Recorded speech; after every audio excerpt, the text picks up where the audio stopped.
Hi there, this is Vespasian and we are carrying on with our Dark Age projects, Big Dark Age project, and I did say we were going to add a boat or two to our range, and this is the first boat I have completed. I did it over the Christmas period when I was bored.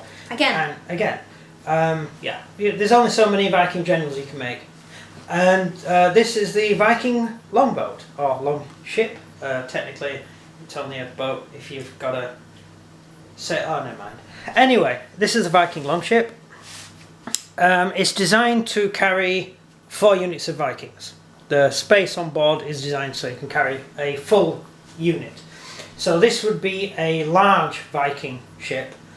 There were much bigger ones that could carry quite a few men, and there were smaller ones that could carry even less men. But this basically carries 30 men, which is an army in Viking period. Great. Yeah, 30 men is an army. The shields on the side are just basically card cut out and painted because I didn't have any spare shields. Deal with it, you know, nothing else I can do with it really.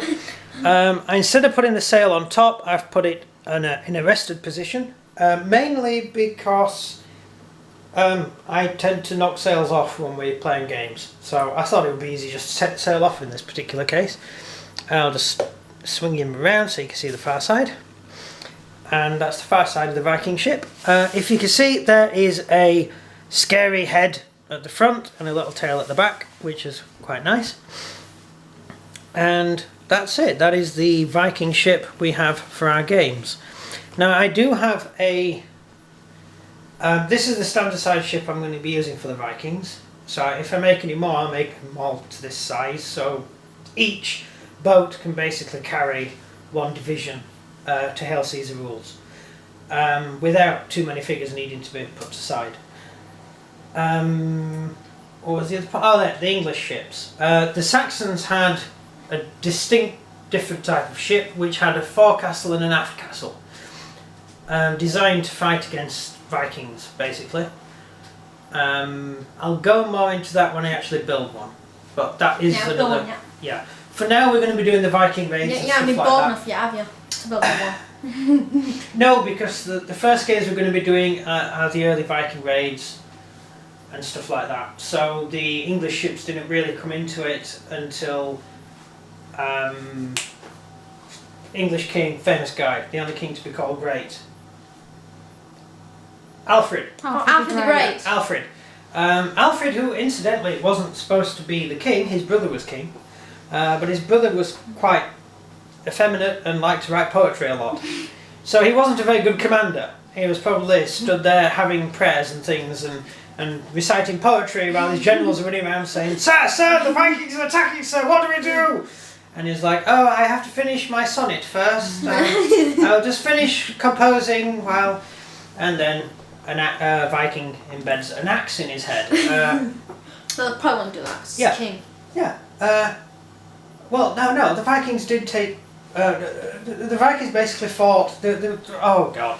They were raiders. So, generally, unless they were... 4 raiders? No. What kind of raiders? Basically, the early Viking raids were in retaliation to Frankish and Saxon raids on Viking...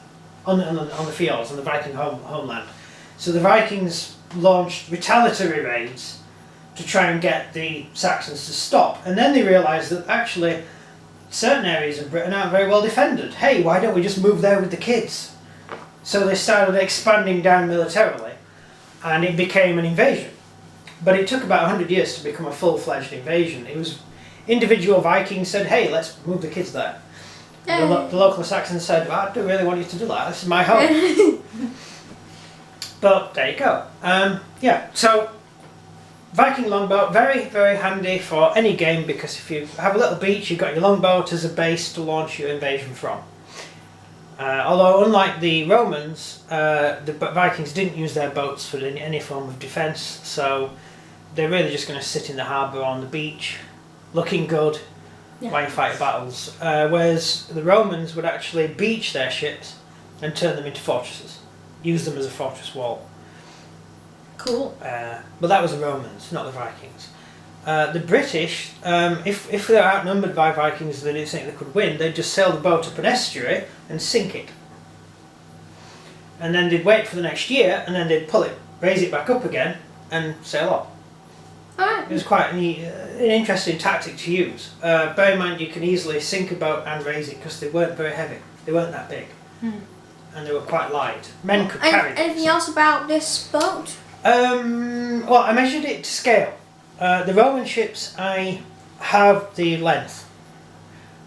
So this ship, I did more or less the same. I have the actual length of the ship. Because otherwise, the ship looks too long when you scale it down. You tend to find when you do modelling, if you try and stick to the exact dimensions of really big things, they look out of scale when you put them on the table. So I knocked about a third off this. So it should be about a third longer. But I'm not into realism. It's for gaming purposes. So I basically measured out the size of the deck to fit the bases on. All of my Vikings come off the... Have you got a troop base? Yes, I have. Yes. Well, one with Vikings on it. Yes. Coming right away right now.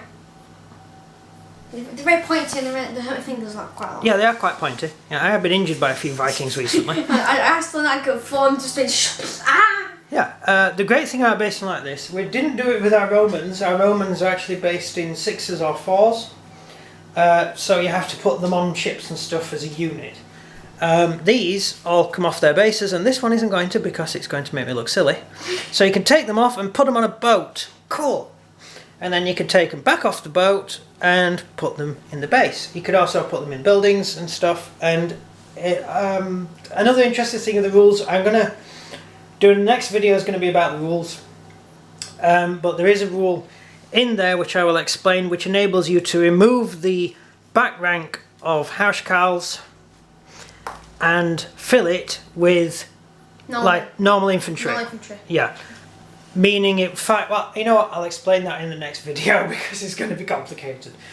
But this is about a boat. This is about the boat, yes, and we're not going to get sidetracked because my beloved other half is already looking at me in a funny way. So I know. That is our boat.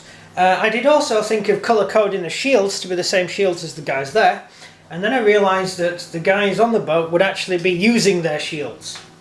So I decided that would be silly, and these shields are just for show and spares. So they don't have to be coded to the men on board the boat, and besides I'd go insane if I started doing that. So no, you can't have that man on the boat because he's got the wrong shield. You know, I might have to put a number under each Viking and stuff, and then I'd go insane. And I know there are people who do that, and they're weird, but unless they're following me, in which case you're fine. You really stepped up then. Yeah, I nearly slipped up there and insulted my audience. You did slip up. Yeah, no, I didn't actually insult them. I well, nearly I did. think the other half. You think you did? Yeah, she's looking at me in a funny way again. So that is our Viking boat, and I will be showing you the British boat when I get around to building it. So there it is. Please click like if you enjoyed the video. Click like if you enjoyed the video. If you didn't, then do you want? And subscribe. Yeah, I nearly forgot then. Subscribe, and if you want to, I'm not going to force you to. And comments down below about Q&A things, unless you want to say nice things, well, not to do with questions, then yeah. Yeah, we'll just end the video. Yeah. Bye. Bye.